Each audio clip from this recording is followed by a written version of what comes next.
आज के वाणी है, जिनके किसी मूर्त आदर्श से कर्म या अटूट आसक्ति समय या सीमा को अतिक्रम करके सहज भाव से भगवान बना दिया है, जिनके काव्य, दर्शन और विज्ञान मन के अच्छे बुरे विच्छिन्न संस्कार को भेद करके वही आदर्श में सार्थक हो उठा है, वही है सद्गुरु। शिष्य पितृदेव के आदेश क्रम में सर्वमामा आलोचना शुरू करते हैं। आदर्श का मतलब जिनको सामने में रख के उनके जैसे होने की कोशिश करते हैं, और आसक्ति का मतलब शिष्य पितृदेव बोलते हैं आसक्ति का मतलब टान होता है। समय और सीमा को अतिक्रम करने का मतलब। फिर सर्वमा को निरुत्तर देखकर शिष्य पितृदेव पूछते हैं, तुम कब पैदा हुए थे, कौन सी साल से? फिर सर्वमामा बोलती है, ये तो मुझे भी नहीं पता है। फिर शिष्य पितृदेव बोलते हैं, जैसे सोचो तुम देवघर में जन्मे हो 1958 साल से, और ज्ञान की अवधि तुम देखे हो, जाने हो, उससे ज्यादा तुमको मालूम नहीं। लेकिन जो भगवान होते हैं, षढ़ैश्वर्यशाली होते हैं, वो भूत, भविष्य और वर्तमान सबको जानते हैं। भविष्य में क्या होने जा रहा है वो भी उनके अनुभूति से पकड़ में आ जाता है। इष्ट के प्रति उनके रहता है अटूट टान।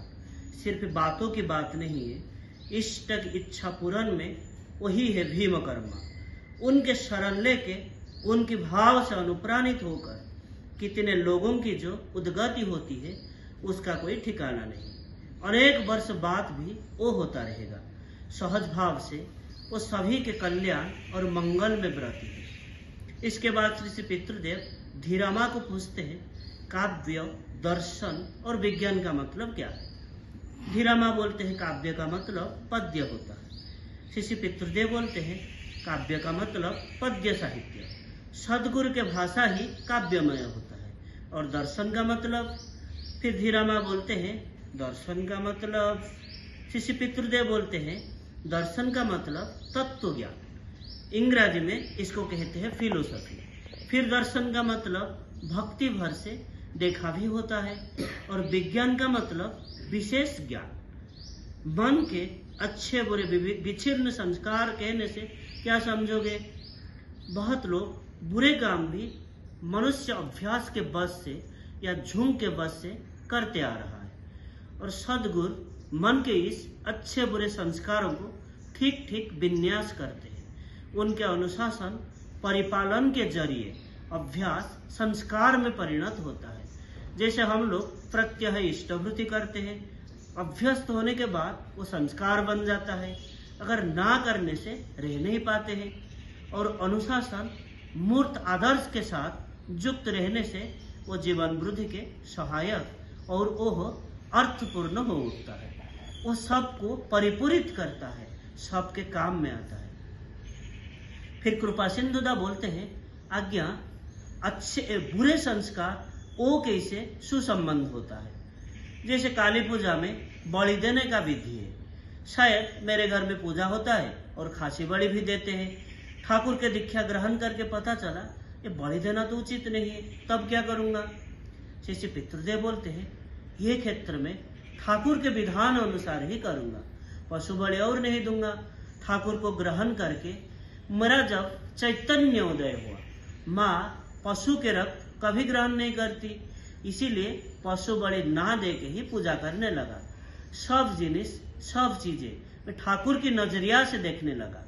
इष्ट के प्रति अटूट टान होने से सद्गुरु सारे संस्कार को सुसंबंध होकर इष्ट प्रतिष्ठा में सहायक हो उठता है। इसीलिए बुरे संस्कार अब बुरा नहीं रहता, वो भी इष्ट के प्रति या आदर्श के ऊपर सार्थक हो उठता है। फिर अरुंधति चटर्जी इस वाणी की आलोचना के निर्देश पाकर बोलते हैं, जिस मनुष्य काम के जरिए कोई भी आदर्श के टान से, फिर अरुंधति के कहने के प्रकार सुन के शिष्य पितृदेव बोलते हैं, थोड़ा थोड़ा गिर के, थोड़ा थोड़ा रुक, थोड़ा थोड़ा पढ़ के फिर बोलो, फिर बाद में खुद ही बोल देते। जिनका मतलब एक आदमी है, और मूर्त मतलब मूर्त आदर्श का मतलब रक्त मांस संकुल आदर्श से, और कर्म अटूट आसक्ति अर्थात जितने भी काम हो वो सब ही उनको केंद्र करके, वही आदर्श को केंद्र करके। समय या सीमा को अतिक्रम करने का मतलब वो जिस काल में आते हैं उस काल के सारे कल्चर, सारे संस्कार, ये सारे मर्मार्थ सहज भाव से, स्वाभाविक भाव से वो जानते हैं। और काव्य का मतलब जो लिखते हैं, साहित्य, संगीत और दर्शन का मतलब वो जो कहना चाहते हैं, और विज्ञान का मतलब वो जो विशेष भाव से कहना चाहते हैं। और मन के संस्कार अर्थात हम लोगों के अंदर अच्छे बुरे बहुत तरह से जो नोशन या धारणा आता है वो, लेकिन आदर्श को अगर केंद्र करके एडजस्टेड या नियंत्रित होता है, संस्कार भेद होता है, जिनके प्रति टान से ये सारी चीजें होता है, वही हम लोगों के सद्गुरु। ये घटना पितृदेव की चरण फ्रंते से 2 मई 1980 से लिया गया था। आज के लिए इतना ही। वंदे पुरुषोत्तमम्।